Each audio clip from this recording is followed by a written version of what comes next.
What's going on, everybody? This is your boy, Rel2G. Before I get started, please subscribe to my channel, Rel2G, right up at the top. Just click it right there. It only takes about a second.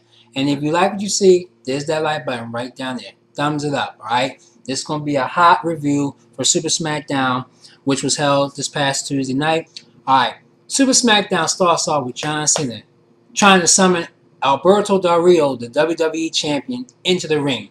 I want to see Alberto Del Rio, and I want to see him right now. So here comes Ricardo Rodriguez out of the ring talking about, "Me cannot see him. He cannot see you right now." So he just simply say he's not here. Then he just goes on like a broken record, and he says another, "Alberto Del Rio! Alberto Del Rio! Alberto Del Rio! Alberto Del Rio! Alberto, shut up!" John Cena told him to shut up. Sounded like a freaking broken record. So John Cena's like, okay, so he's not here. But when you do see him, give him this message from me. So John Cena turns around and just decks Rodriguez right across the head, down the canvas, and out of the ring.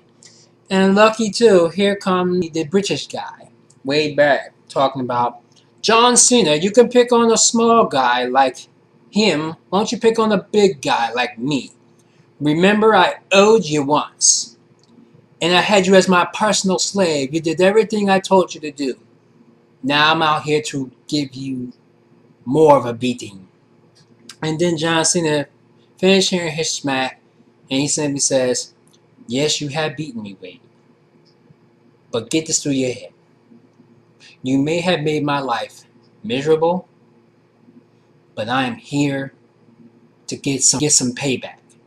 And I mean, Cena whooped his ass. And whooped his ass like Wade Barrett hasn't whooped John Cena's ass in his life. The only thing Wade Barrett did in that match was throw him over the rope and grabbed him by his chest and threw him down. Slammed him down. Just like that, as his arm was still wrapped around his chest. So Wade Barrett completely just lost his match. The match was very short. But it was good to see John Cena back on SmackDown. Before the break, Mark Henry was asked by Matt Striker, "Who you think is going to win the World Heavyweight Champion in Steel Cage?" He said, "It doesn't matter, because both candidates can be part of my Hall of Fame." I mean, Mark is on a tear right now. He really wants one of them. Then we had the next match, Cara versus Daniel Bryan, Money in the Bank winner. This was a tight match. It wasn't a great match because, it ended very quickly. It didn't last as long as everybody would have expected it to last.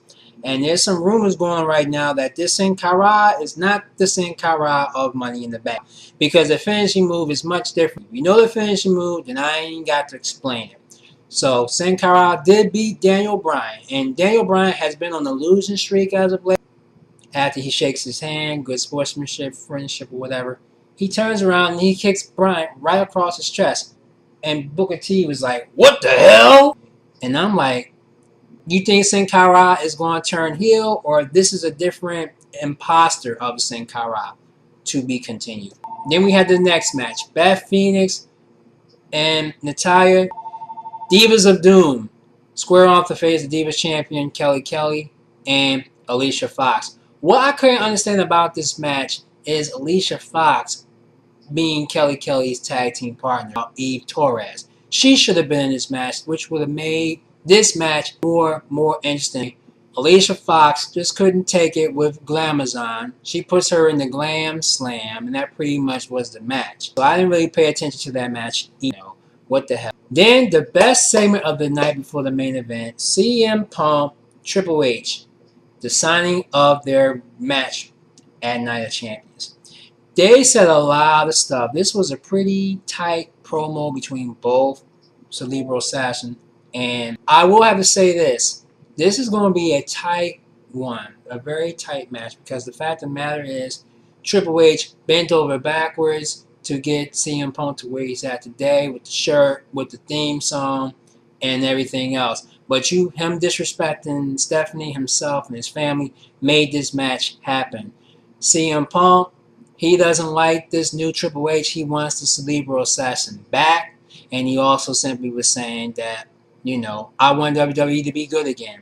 So they both signed a contract, and then Triple H just said something real gay. He said, at Night of Champions, I will beat your skinny, fat ass. That's something real gay. But anyway, it's probably much he couldn't say. So Kevin Nash comes out, tries to intervene between both CM Punk and Triple H. Both got pushed by Kevin Nash. Kevin Nash pushes Triple H after Triple H pushes him, but Triple H went down. Nash that CM Punk. And then, real quick, Sheamus won by disqualification over the great Khali. Jinder Mahal, he don't need to be in the WWE because he's not doing much of anything. Sheamus just beat both of them after Jinder Mahal interfered and disqualified the great Khali. So, Sheamus should have had a better opponent. So, pretty much they said. So, that wasn't a bad match either. The main event, Randy Orton, the World Heavyweight Champion, Christian in the steel cage. It was a pretty tight match, but at the end, very tight. So tight, I couldn't possibly believe what I was looking at. They did. Randy Orton came out on top. He beat him, and that was that. Mark Henry comes into the ring and crashes his party, not defeat him, just annihilated Randy Orton, and that's pretty much how Super SmackDown ended. Pretty tight show. I gave it a 7 out of 10. It could be better, but believe me, a lot's going to happen between now and Night of Champions. If you like, please click on the thumbs up. Please subscribe to my channel. I'm Rel2G. Thanks for watching. Have a great night.